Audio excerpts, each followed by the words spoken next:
여러분 테슬라 차 사고 싶은데 타이밍을 못 잡고 계셨던 분들 계세요. 오늘 이 영상은 그분들한테 진짜 중요한 내용이 될 수 있어요. 특히 유럽에 계신 분들 아니면 유럽에 지인이 있는 분들은 끝까지 봐주세요. 영상 보시기 전에 구독이랑 좋아요 한 번씩만 눌러주시면 저한테 엄청난 힘이 됩니다. 자, 본론으로 바로 들어갈게요. 테슬라가 유럽 레퍼럴 프로그램을 전면 개편했습니다. 그것도 그냥 소폭 조정이 아니에요. 딱 2배, 기존의 1000km였던 무료 슈퍼차징 혜택을 2000km로 올려버렸어요. 마일로 환산하면 대략 1300마일 수준이에요. 킬로미터가 익숙하지 않은 분들을 위해 쉽게 설명하면 서울에서 부산을 왕복하는 거리가 약 900km 정도거든요. 2000km면 왕복을 2번 넘게 할 수 있는 양이에요. 전기차에서 충전 비용이 차지하는 비중을 생각하면 이게 얼마나 실질적인 혜택인지 감이 오시죠? 이 변화를 처음 포착한 건 X, 옛날 트위터 사용자 EFI, EBA, EB의 ND1이었어요. 독일을 기준으로 확인된 내용인데 테슬라 측은 이 혜택이 독일에만 적용되는 게 아니라 유럽 전역에 동일하게 적용된다는 걸 확인해 줬습니다. 그리고 핵심은 이 혜택이 차를 사는 사람한테만 주어지는 게 아니라는 거예요. 레퍼럴 링크를 공유한 기존 테슬라 오너, 즉 추천인도 똑같이 2000km를 받아요. 사는 사람도 받고 추천해준 사람도 받는 구조입니다. 여기서 잠깐 테슬라 레퍼럴 프로그램이 뭔지 모르시는 분들을 위해 간단하게 설명할게요. 테슬라는 광고비를 거의 쓰지 않는 걸로 유명한 회사예요. 일론 머스크가 입버릇처럼 하는 말이 있죠.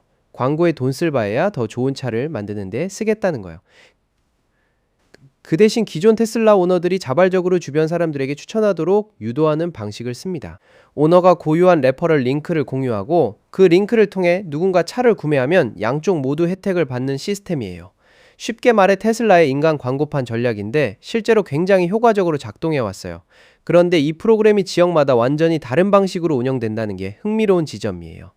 북미, 그러니까 미국과 캐나다에서는 최근 현금 할인 혜택을 줄이는 방향으로 레퍼럴 구조가 바뀌었어요. 직접적인 돈 대신 FSD, 즉 완전 자율주행 기능 3개월 무료 체험을 주는 방식으로 전환했고, 추천인은 슈퍼차징이나 차량 태양광 구매에 쓸 수 있는 테슬라 크레딧을 받습니다.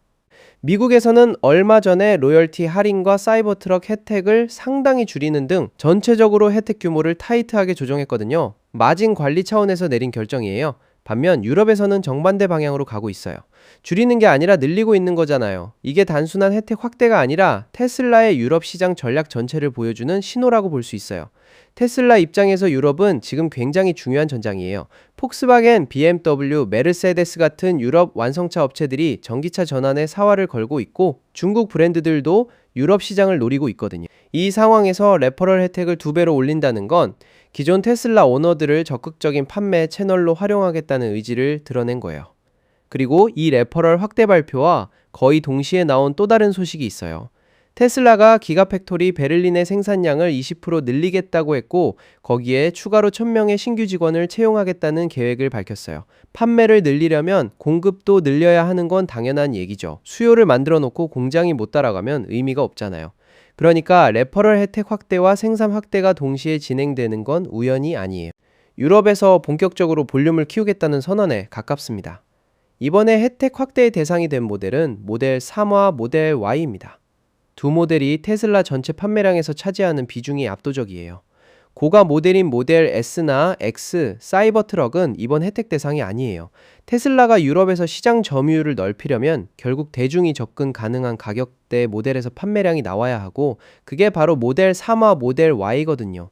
테슬라 레퍼럴 프로그램의 역사를 잠깐 돌아보면 진짜 흥미롭습니다. 이 프로그램이 처음 시작됐을 때는 혜택이 지금이랑 차원이 달랐어요. 레퍼럴 최다 달성자에게 로드스터를 공짜로 줬던 시절이 있었어요. 로드스터가 얼마짜리 차인지 아시죠? 초기 테슬라 로드스터는 10만 달러가 넘는 스포츠카였어요. 그 차를 추천왕에게 그냥 줬던 거예요. 그 이후에도 테슬라 크레딧 500달러 현금, 무료 슈퍼차징, FSD 체험권 등 형태가 계속 바뀌어 왔어요.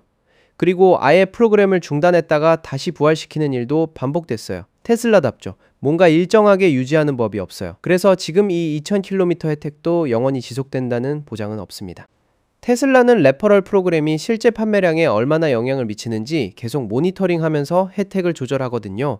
미국에서도 고가의 혜택이 갑자기 사라지는 일이 여러 번 있었어요. 지금 유럽에서 모델 3나 모델 Y 구매를 고민 중이시라면 이 혜택이 언제 끝날지 모른다는 걸 염두에 두고 빠르게 결정하는 게 나을 수 있어요. 이제 앞으로 어떻게 될지도 얘기해 볼게요.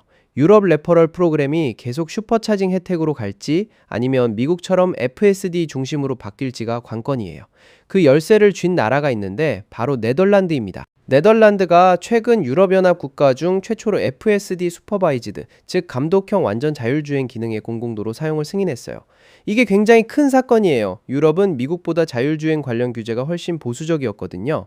그 벽이 처음으로 뚫린 거예요. 테슬라 리더십은 네덜란드의 승인이 도미노 효과로 이어질 수 있다고 직접 언급했어요. 한 나라가 승인하면 인접국들도 데이터를 보면서 규제 문턱을 낮추는 사례들이 있거든요. 만약 FSD가 유럽 전역에서 폭넓게 사용 승인을 받게 되면 슈퍼차징 킬로미터 대신 FSD 무료 체험 몇 개월이 레퍼럴 혜택으로 들어올 가능성이 높아요. 테슬라 입장에서는 슈퍼차징 무료 제공보다 FSD 체험권 제공이 비용 면에서 훨씬 효율적이고 동시에 더 많은 사람들이 자율주행 소프트웨어를 직접 경험하게 되니까 마케팅 효과도 훨씬 크거든요. 정리하면 지금 테슬라가 유럽에서 하고 있는 건 단순한 이벤트 할인이 아니에요.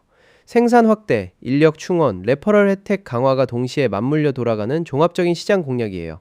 그리고 FSD의 유럽 확장이라는 더 큰 그림도 배경에 깔려 있고요. 아이러브9에서는 앞으로도 이런 테슬라 관련 변화들을 계속 빠르게 다룰 거니까요. 놓치고 싶지 않으시다면 알림 설정까지 켜두시면 좋겠습니다. 오늘 영상 여기까지입니다. 감사합니다.